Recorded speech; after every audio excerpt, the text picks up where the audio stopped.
This is a one-on-one conversation between Uncle Stu and Kosher Clinician. Kosher Clinician, I appreciate you coming. I already knew that what your time schedule was, and Right, that right, was perfectly all right because right, right. it gave me a chance to kind of talk to everybody, Mhm. and get them kind of caught up on what this platform Yes, sir. is going to Yes, do sir. and Yes, be sir. about. How much time do you have, Kosher? That way I Hey, man, know. we can roll an hour, hour 15. Hour and a half. Hour. No later than hour and 30, but at least a good Okay, hour. no problem. An No hour, but problem. we'll play about it. As we go along. However long you need me, I'll tell you when I need to drop off. I know I can give you an hour. Could definitely Okay, do that's cool. My first question is going to be just tell everybody in the next 5 minutes a little bit about who you are, because some people never don't know you. So Right, right, right. just tell everybody where you're from and your clinical background. So my background, Uncle Stu, is very diverse. I am the kosher clinician. I came with the kosher clinician based on Hebrew. In the seven means, or the skavah means complete. In theology, the gospel said that God rested in 7 days. So I came up with the title, the kosher clinician, because many times, Uncle Stu, in these men's spaces, similar to what you said earlier, men are not giving the wherewithal or the privy to speak truth to power unapologetically and also from a masculine construct. And so I am a licensed therapist. I hail from the greatest state in the Union, the Tar Heel State. My background is very diverse. I have 3 degrees. My first degree is in law enforcement. I went to school to be a cop, but I actually worked in mental health corrections as a mental health corrections officer. 2 years with that, very stressful job, but I went through it. I got my second. I did 7 years with the Department of Juvenile Justice, working with adjudicated youth, some of the worst youth in the state, sex offenders, gang members. A job, man, that was so stressful. Most people stay from 6 months to a year. I did it for 7 while I was going to school, working full time. Graduated with honors from North Carolina Central, and then from there I went back and got my bachelor's. Then went back to Central and got my license in special education. Taught school for 5 years in various areas in North Carolina, and I did it, Uncle Stu, to more or less derail the school to prison pipeline, because I know and you know that many times Black boys, Latin boys, are more or less not giving the proper instructions, but also many times they are targeted or caste type based on their ethnic origin. And it's not just Black boys and Latin boys, it was white boys too, boys in general, because I feel, Uncle Stu, that there is an attack on heteronormative masculinity. And so from there, Uncle Stu, I went to the University of North Carolina at Chapel Hill, where I got my master's in clinical social work. I am a licensed therapist now with a very diverse background. And I started the kosher clinician because the kosher in the skava means complete, but it also means that there are 7 steps that a man must go through in order to become optimized, Uncle Stu. And those 7 steps are family, faith, finances, female psychology, world travel, politics, but also understanding male physical health and male mental health. When you coalesce those 7 terms, Uncle Stu, a man will become optimized, or he's kosher, which means he's fit and proper. And because I got a background in Church of God in Christ, I've had a background in religion and Yeah, faith. coach. Right, Mm-hmm. right, right. Cogent Church of God in Christ, Pentecostal holiness. I use that term because God rested on the 7th day because everything is complete. So my mission when I started this channel, Uncle Stu, was to more or less start a virtual barbershop where men can come together and tell their stories and their pains without being censored. Because many times, Uncle Stu, and to the men that are listening, men are in spaces where they can't tell and say what they want to say. And what happens, Uncle Stu, when a man can't say what he needs to say, as you often say and call me on your show, that a broken Mm-hmm. man is a hopeless man. A Mm-hmm. hopeless man is a dangerous man. Right. Implosions turn to explosions, and when implosions turn to explosions, you have what's called social chaos. And so I started my channel back in January. Probably had like 53 subs, and over 2,500 still growing. And I'm Mm-hmm. passionate about male empowerment. I tell men to go where you're celebrated versus tolerated, because men are important. Men got needs. Men need to be loved. Men need to be respected. And they're not getting the outcomes that they want, then they got to come up with different solutions in a nutshell. Excellent. Let's go back minimum 25 years. This Ella asks a very good question, and I think it needs clarity. Mhm. What happened to us men, say, from the 80s to, let's say, now? And when I say the 80s, I was made aware. For my generation, growing up in the 85s, in major inner cities, you had the crack epidemic, which destroyed families. Right. But it also, which is the irony, it destroyed families, but it also pushed Black families into suburbs, and it also began what I call the remigration of the South, because you had everybody from New York, Chicago, Jersey, California, leaving those type of cities and coming towards the South, which gave the South a whole different issues and whatnot. But what happened? Well, listen, I think that the crack epidemic definitely played a role, but this is a very nuanced issue, Uncle Stu. There are many layers to this nuanced issue.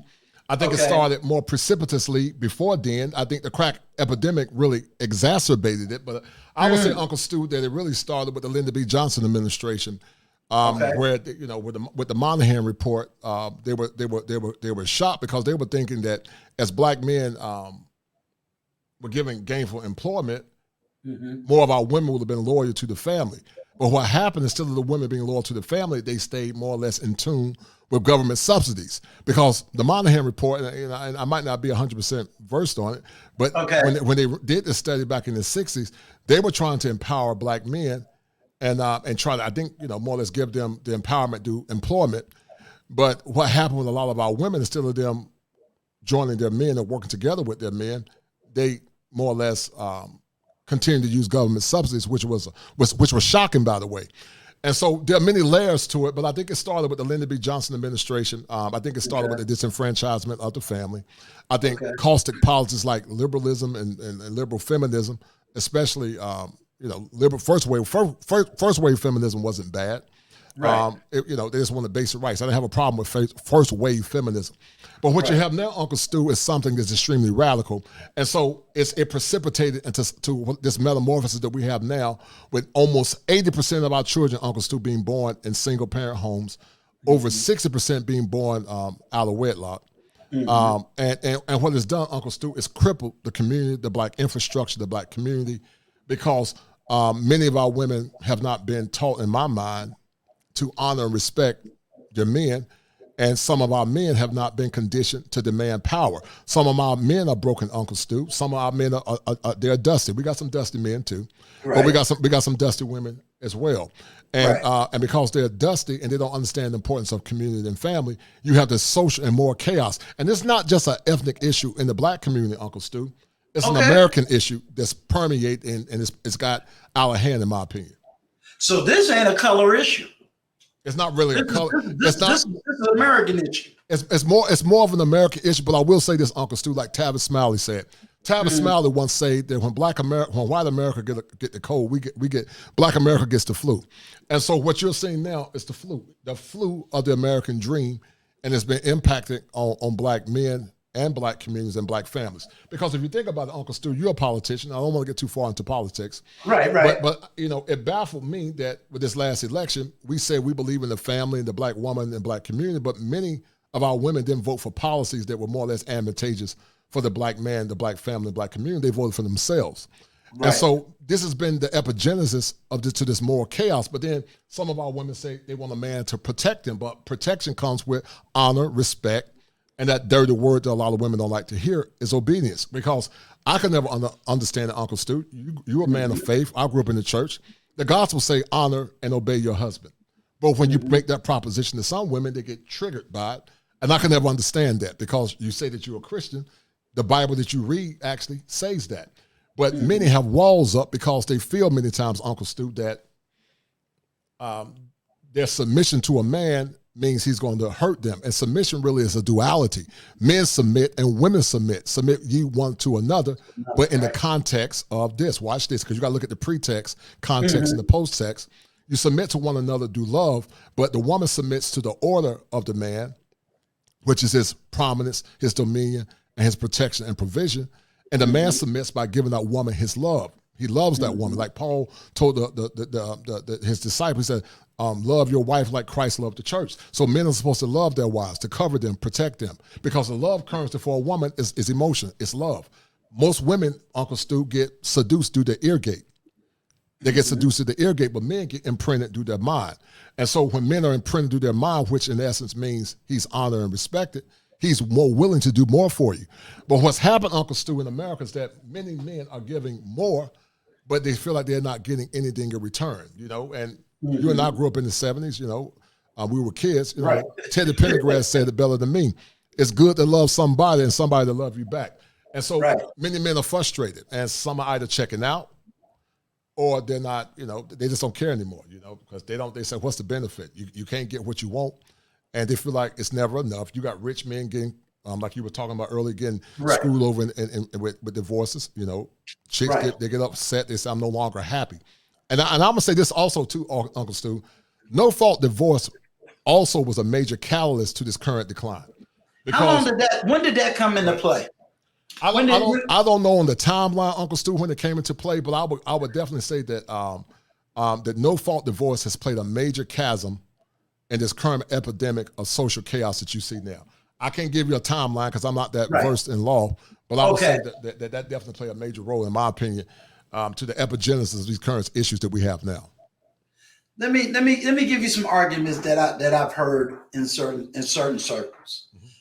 I've heard men blame our generation for everything that's going on. Mm-hmm. How much are we supposed to take the blame for everything that's going on in say for those that's in their 30s, their 20s?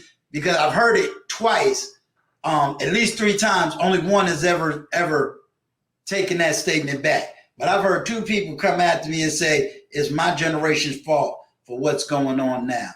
How do you accept that? So are you saying that they're saying that Gen X is a reason for this social and moral chaos? Correct. I think there's some truth to it. I think it started with the boomers. The boomers gave the baton to Gen X, and Gen X started the bonfire. I think there's some truth to it as it relates to our women, because and maybe even some of our men. But see, here's the kicker: over 53% of men are not married, never have been married, don't have children. So you can't blame 53% of men for the moral chaos. I think there's a population of black men. I call it the dusty quotient that's causing a lot of this chaos. It's not all brothers, but I think it's some white collar professional men. But I think a lot of them is the Raekwons and the man-mans. You know, that some women love. They exonerate swag culture, and so I think what's happened is that, with this rampant promiscuity, I think which started with some of our Gen X women. Because I'm going to start a series called Gen X Nexus. It's funny you talk about that. I'm going to start a series called the Gen X Nexus. I want you on that show. But the Gen X Nexus really was the breaking point, Uncle Stu, of this current moral chaos that we have now. So I think there's some truth to it, because I remember in high school back in 90, it was still a stigma for a girl to get pregnant in high school. It was looked upon as bad. That is correct. You remember that, Uncle Stu? There was still a time when being pregnant in high school. But it seemed like around 2000, 2005, you start hearing goofy stuff like "my baby daddy," and it's morphed into some this. I don't resonate with this generation, man. The stuff that men tolerate, I would never tolerate it, because I'm from the old school. My parents are still married. My parents have been married for over 50 years. I've been married for almost 26 years. But I grew up traditional, old school. You don't see it as much anymore. But I still think Uncle Stu, men at their core are very traditional, and many men at their core want a traditional woman. But I think our men are still traditional, and many of our women have become modern. But I would say one of the greatest catalysts to this current decline definitely was no-fault divorce, in lieu of some of the Lyndon B. Johnson issues.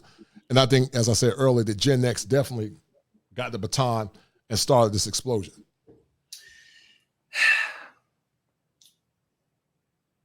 Looking throughout the manosphere, and like I said, I'm taking the next deep diving into various areas of the manosphere. My question would be, for women listening, they always say they hearing all this stuff. How do we articulate to them that a change has to take place?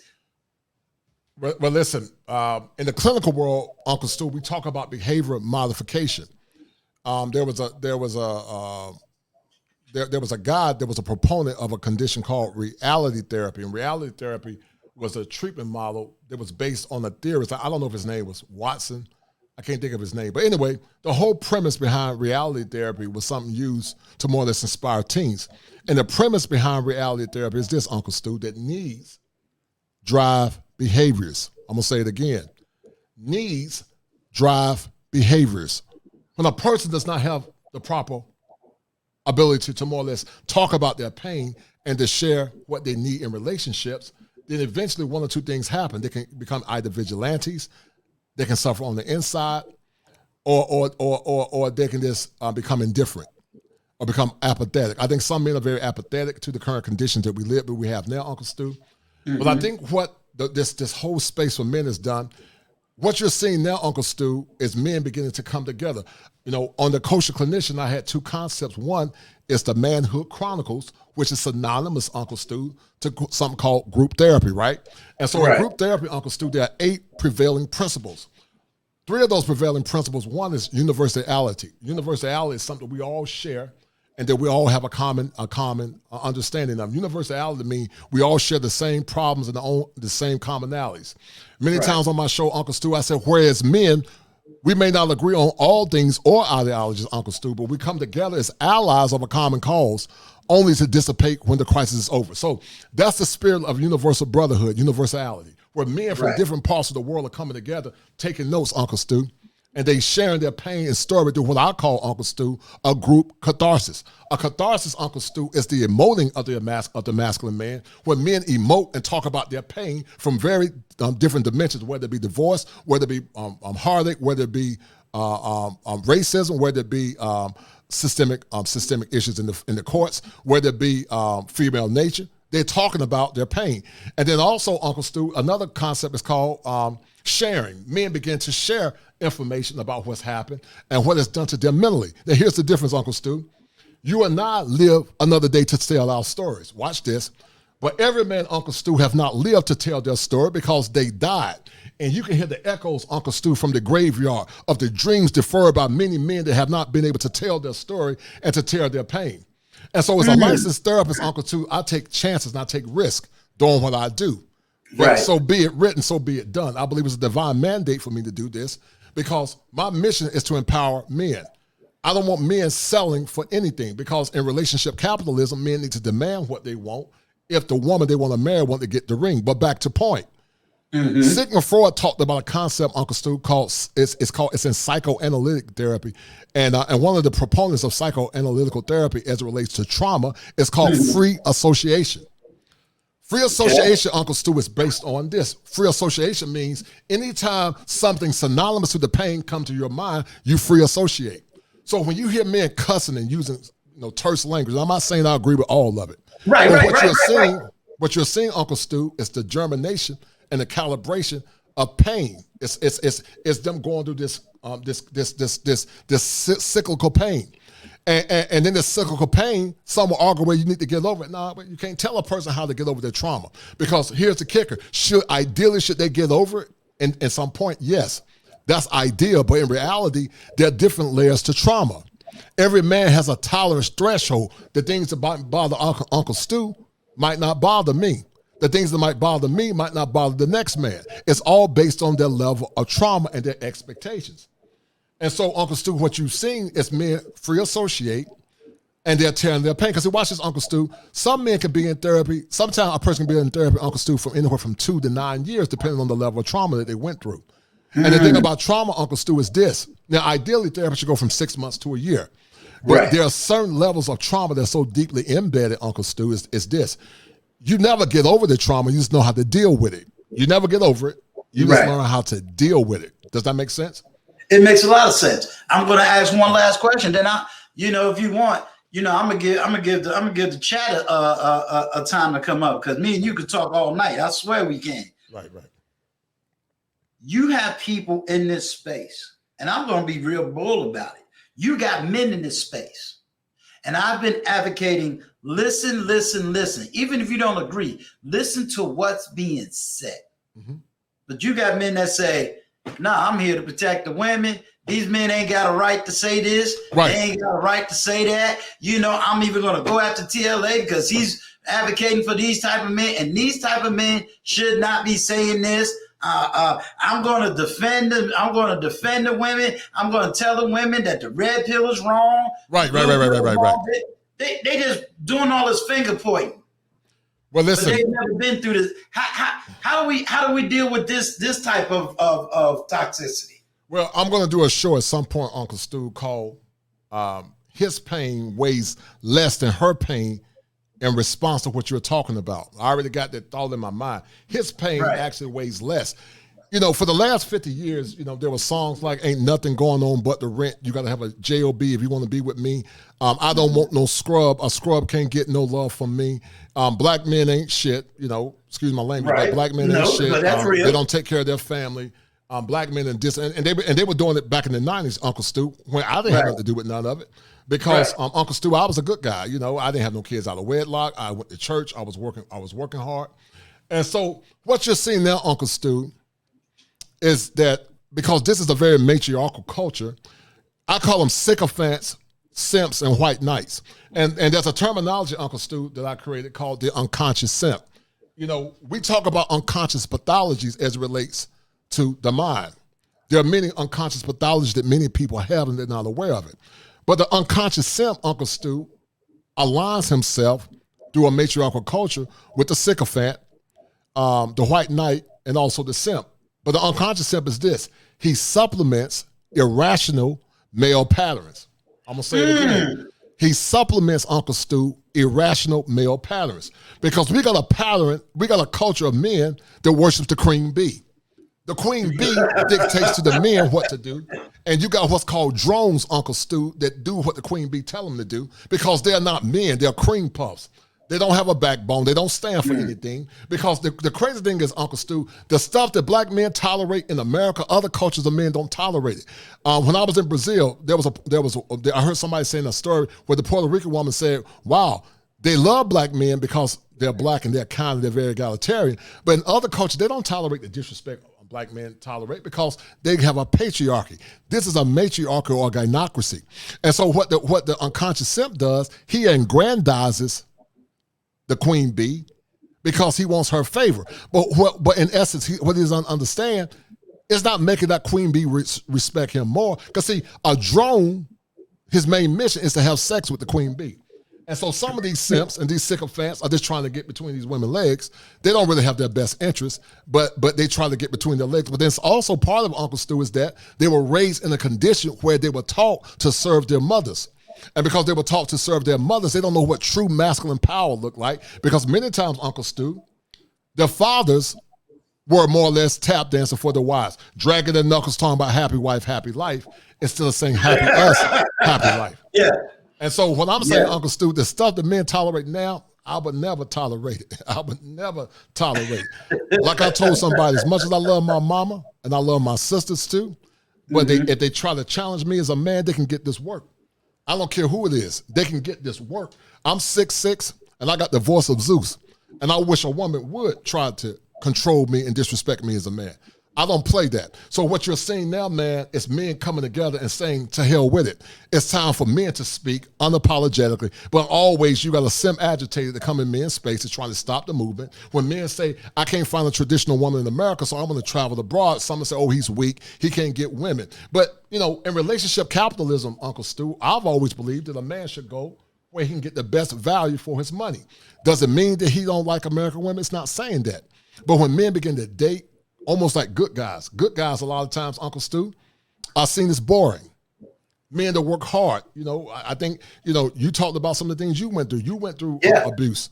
But the good guys seen as boring because some of these women were imprinted by bad boys. And so because they get bored quick, you know, you can bust your ass, you can provide for them. It's never enough.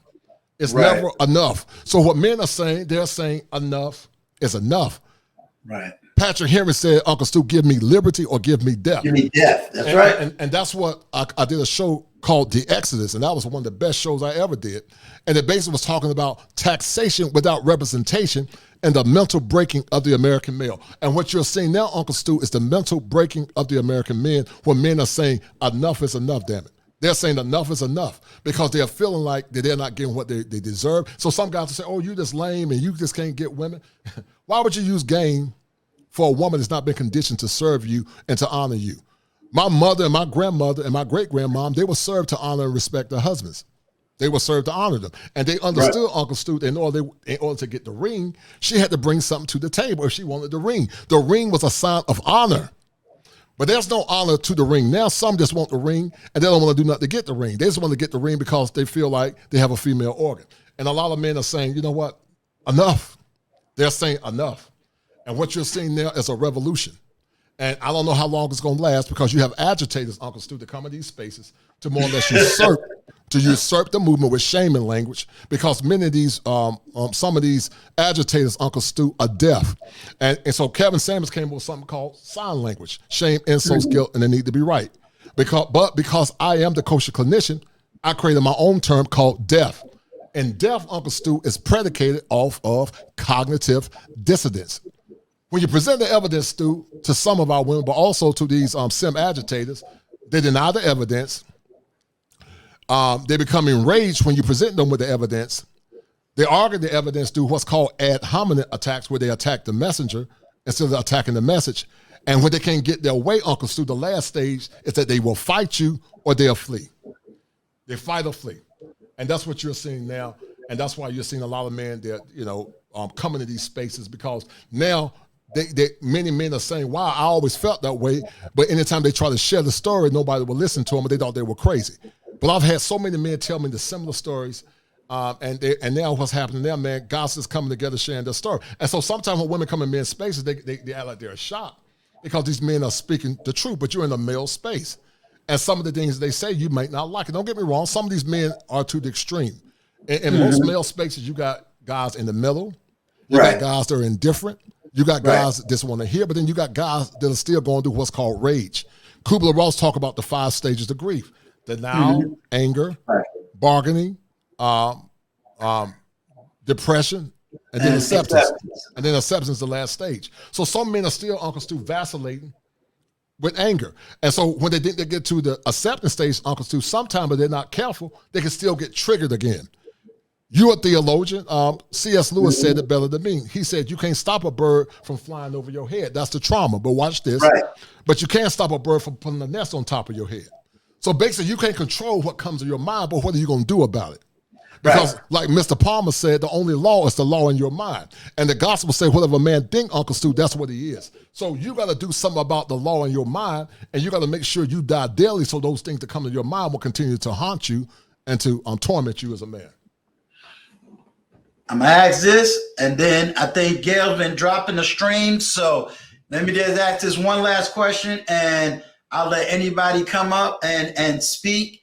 Ask Kosher Clinician whatever you got to ask him. Remember, he's on a short time schedule, so we got to get the questions out, let him answer it, and move on.